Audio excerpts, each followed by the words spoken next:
2ನೇ ತಾರೀಕು ನನ್ನ ಹುಟ್ಟುಹಬ್ಬ. ನಿಜ ಹೇಳಬೇಕು ಅಂದರೆ ನನ್ನ ಸಂಭ್ರಮಿಸಿದ್ದು ನನ್ನ ಮೊಮ್ಮಗನ ಜೊತೆ. ನನಗೆ ಅವನೇ ಸರ್ವಸ್ವ. ನಾನು ಏನೇ ಮಾಡಿದ್ರೂ ಅವನಿಗೋಸ್ಕರ ಮಾಡ್ತೀನಿ. ಮಗಳು ಇದ್ದಾಳೆ, ಅಫ್ಕೋರ್ಸ್. ಮಗಳಿಲ್ಲದೆ ಅವನಿಲ್ವಲ್ಲ, ಮೇಘನ ಇಲ್ಲದೆ ಅವಳಿಲ್ವಲ್ಲ. ನನಗೆ ಮೇಘನ ಒಂದು ಕಣ್ಣು, ಅವನೊಂದು ಕಣ್ಣು. ಆ ರೀತಿಯೇ ನಾನು ನೋಡೋದು. ಯಾಕೆಂದರೆ ಅವಳು ಒಂದು ನಂಬಿಕೆಯಿಂದ ನಮ್ಮನ್ನು ನಂಬಿ ಮಗುನ ಬಿಟ್ಟು ಹೋಗಿರ್ತಾಳೆ. ಅದಕ್ಕೆ ಒಂದು ಕ್ಷಣ ಕೂಡ ನಾವು ಅವನು ಸ್ಕೂಲ್ಗೆ ಹೋಗಿ ನಾವೇ ನಿಂತು ಕರ್ಕೊಂಬರೋದು, ನಾವೇ ಹೋಗಿ ಅವನು ಡ್ರಾಪ್ ಮಾಡೋದು. ಅವನು ಒಬ್ಬನೇ ಮಲ್ಗಕ್ಕೆ ಬಿಡಲ್ಲ, ಅವನ ಜೊತೇಲಿ ಇರ್ತೀವಿ. ಅವನು ಹಾಗೆ ಮಾಡ್ತಾನೆ. ನನ್ನ ರೂಮ್ಗೆ ಬರ್ತಾನೆ, ತಾತ ನನ್ನ ಫೇವ್ರೇಟ್ ರೂಮ್ ಅಂತಾನೆ. ಬಂದು ಅವನೊಂದಷ್ಟು ಚೇಷ್ಟೆಗಳೆಲ್ಲ ಮಾಡ್ತಾನೆ. ಆಮೇಲೆ ತುಂಬ ಇಷ್ಟ ಅವನಿಗೆ ರಜೆ. ಅದು ನೋಡ್ತಾನೆ, ಅದೆಲ್ಲ ಮಾಡ್ತಾನೆ.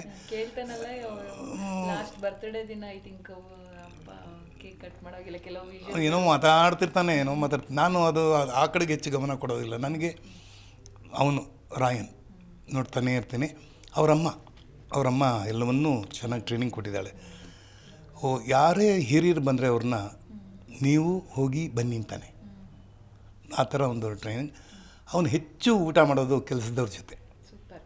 ಅವನು ನಮ್ಮ ಜೊತೆ ಊಟ ಮಾಡಲ್ಲ. ನಮ್ಮನೇಲಿ ಕೆಲಸ ಮಾಡ್ತಿರ್ತಾರಲ್ಲ, ಅವರು ಬಂದಿರ್ತಾರೆ, ಅವ್ನು ನೋಡ್ಕೊಳಕ್ಕೆ ಬಂದಿರ್ತಾರೆ. ಊಟ ಮಾಡ್ತೀನಿ ಅಂತ ಮಾಡಲ್ಲ ಅಂತಾನೆ. ಅವರೇನೋ ಊಟ ಮಾಡಿದ್ರೆ ಅವ್ರ ಪಕ್ಕದಲ್ಲಿ ಹೋಗಿ ಕೂತ್ಕೋತಾನೆ. ನನಗೆ ಅದು ಇಷ್ಟ ಆಗುತ್ತೆ. ಯಾಕೆಂದರೆ ಆ ಒಂದು ಕರುಣಾ ಮನಸ್ಸಿದೆ ಅವನಿಗೆ, ಕರುಣೆ ಇದೆ ಅವನಿಗೆ. ನಾವೇನಾದರೂ ಹೆಚ್ಚಿಗೆ ಏನಾದ್ರು ಕೆಲಸ ಮಾಡುವಾಗ ಅವ್ರನ್ನ ಬೈದ್ಬಿಟ್ರೆ, ಯಾಕೆ ಅವ್ರನ್ನೆಲ್ಲ ಬೈತೀರಾ, ಬೈಬಾರ್ದು ಅಂತಾನೆ. ಈ ಥರದಲ್ಲಿ ಒಂದು ಖುಷಿ ಇದೆ ನನಗೆ.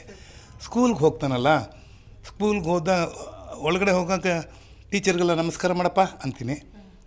ಮೊದಲೆಲ್ಲ ಮಾಡ್ತಿರ್ಲಿಲ್ಲ, ಒಂಥರ ಹಿಂಗೆ ಅಂದ್ಬಿಡೋನು. ಈಗೆಲ್ಲ ನಮಸ್ತೆ ಅಂತಾನೆ.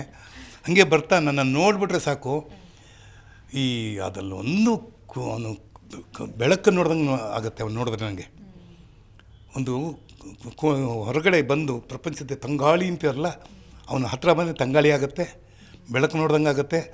ಒಳ್ಳೆಯ ಮಲ್ಲಿಗೆ ಪರಿಮಳ ಬೀಸುತ್ತೆ ಅವನ ಇರೋದು ನನಗೆ. ಸೊ ಇದು ನನ್ನ ಖುಷಿ ದಿನಗಳು ಅಂತ ಹೇಳೋಕ್ಕೆ ಇಷ್ಟಪಡ್ತೇನೆ.